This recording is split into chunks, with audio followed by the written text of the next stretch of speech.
ఒక గ్రామ స్థాయిలో మీరు ఎన్ని ఖర్చు పెట్టి ఉంటారు, ఎన్నో డెవలప్మెంట్ పనులు చేసిన వాళ్ళలో ముఖ్యంగా సర్పంచ్లు అయితే ఉంటారు. అసలు ఎందుకు ఈ ప్రభుత్వం ఎందుకు ఇట్లా కక్షపూరిత రాజకీయాలు చేస్తుందని ఎందుకు అనుకోవచ్చు? వాళ్ళ కక్షపూరిత రాజకీయాలు చేస్తున్న వాస్తవం చెప్పాలంటే మాకు ముఖ్యమంత్రి గారు ప్రతిపక్ష నాయకుడు ఉన్నప్పుడు చాలా రకాల మాకు ఓదార్పిచ్చిండు.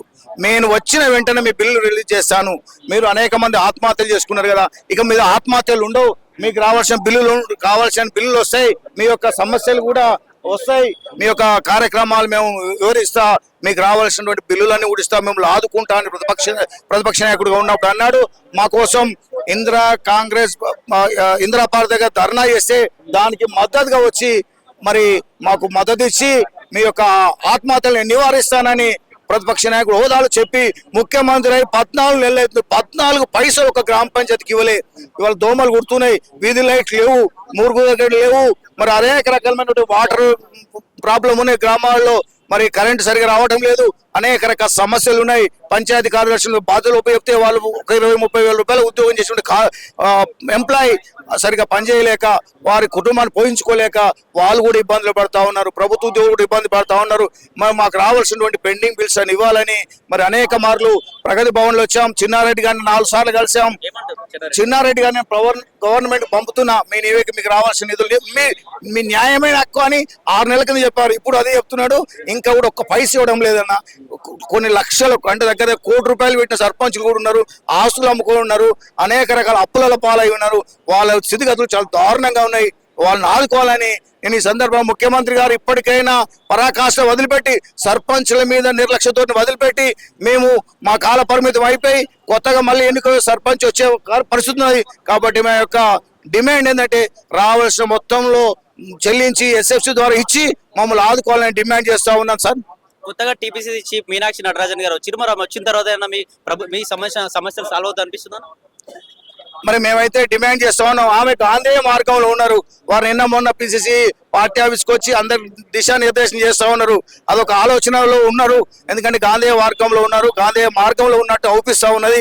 మరి నటరాజన్ గారు అయితే మరి మీ పత్రిక మీ ద్వారా మీకు తెలియజేస్తా ఉన్నాం అమ్మగారు, మరి సర్పంచుల రాజకీయ పార్టీలకు సంబంధం లేదు, వాళ్ళు ఎన్నికైన తర్వాత రాజకీయ పార్టీలకు వస్తారు.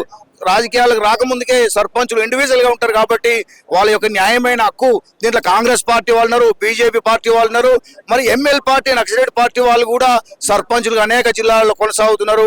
ఇవాళ టీఆర్ఎస్ పార్టీ వాళ్ళే ఉన్నారు అనుకోకండి, అన్ని రాజకీయ పార్టీలకు సంబంధించి భావాలు కలిగినటువంటి సర్పంచులు ఉన్నారు. వారందరినీ కూడా మీరు వాళ్ళకి రావాల్సిన పెండింగ్ బిల్స్ అని మీ దగ్గర ఉన్నాయి, ఏదైతే ఉందో మీరు తెప్పించుకున్నారు, కలెక్టర్లు తెప్పించుకున్నారు, మరి పంచాయత్ చీఫ్ సెక్రటరీగా తెప్పించుకున్నారు, అవన్నీ కూడా మీరు పర్సు చేసి మా బిల్లు మాకు ఇప్పించమని మేము రిక్వెస్ట్ చేస్తా ఉన్నాం మేడం. అంటే రేవంత్ రెడ్డి ఏం చెప్తున్నారు అంటే అంతా పరిపాలన బాగానే జరుగుతా ఉంది, కావాలనే ఏదైతే మాకు ప్రతిపక్ష పార్టీ అయినా బీఆర్ఎస్ పార్టీ కావాలని బురద జల్లే ప్రయత్నం చేస్తా ఉంది, ఇట్లాంటి నాయకులందరినీ బయటకు తీసుకొచ్చి ఇట్లాంటి రెచ్చగొట్టే ప్రయత్నాలు చేస్తా ఉందని చెప్పేసి కూడా రేవంత్ రెడ్డి అంటారు. దీనిపై ఏం మాట్లాడతారు? తప్పు సార్. ఇక్కడ ఎంఎల్ పార్టీ వాళ్ళు ఉన్నారు, తర్వాత బీజేపీ పార్టీ వాళ్ళు ఉన్నారు, కమ్యూనిస్ట్ సిపిఎం పార్టీ వాళ్ళు వచ్చిండ్రు, ఇంకా రకరకాల పార్టీలు అందరం ఉన్నాం. సర్పంచ్లకు ఒక పార్టీ రాజకీయ పార్టీ బీఆర్ఎస్ పార్టీ ఎవరు వస్తున్నారు? ఇప్పటి వరకు ఎవరు రావడం లేదు. ఒక శాసనసభ నాయకుడిగా హరీష్ రావు గారు 2 సార్లు మమ్మల్ని అరెస్ట్ చేసినప్పుడు వచ్చారు, మరి తర్వాత బీజేపీ నుంచి వచ్చారు, మరి ఈటల రాజేందర్ గారు వచ్చారు, ఆయన ప్రతిపక్ష నాయకుడిగా రెచ్చగొత్తలేడే మీ మీద. వాళ్ళ న్యాయమైన హక్కులు ఇవన్నీ గ్రామ పంచాయతీలో చేసిన పనులు మా ఇంటి కోసం చేసుకోలే, మా సొంతం కోసం చేసుకోలే, గ్రామ అభివృద్ధి చేసాం. ఇలా సెక్రటరీ కంటే ప్రగతి భవన్ కట్టారు, ఇది కేసీఆర్ కుంటుందా? ఇదంతా కూడా ప్రజాభవన్ కదా, అందరి కోసం వచ్చేటువంటి భవన్ ఇది. అప్పుడు ఆనాడు అప్పులు చేసిన కేసీఆర్ మీద నిందు ఎత్తిపోసినావు కదా, ఇవాళ మీరు ఉంటున్నారుగా, కొనుక్కుతున్నారుగా ఈ భవనంలో. మేము ఇట్లాంటి భవనాలు గ్రామాల్లో కట్టినాం, మా ఆస్తులు అమ్మి కట్టినాం. మీకంటే ప్రభుత్వం అప్పు ఇస్తుంది, మాకు ఎవడు అప్పు ఇచ్చే పరిస్థితి లేదు.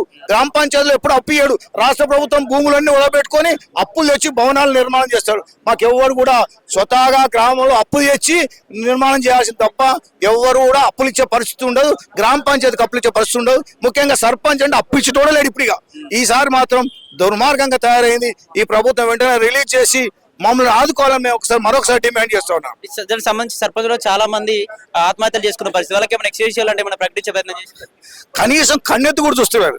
ప్రభుత్వము గ్రామ పంచాయతీలో కార్మికుడు చనిపోతే 10,000 రూపాయలు గ్రామ పంచాయతీ సర్పంచ్గానో లేకపోతే గ్రామ పంచాయతీ నుంచి ఇస్తాం.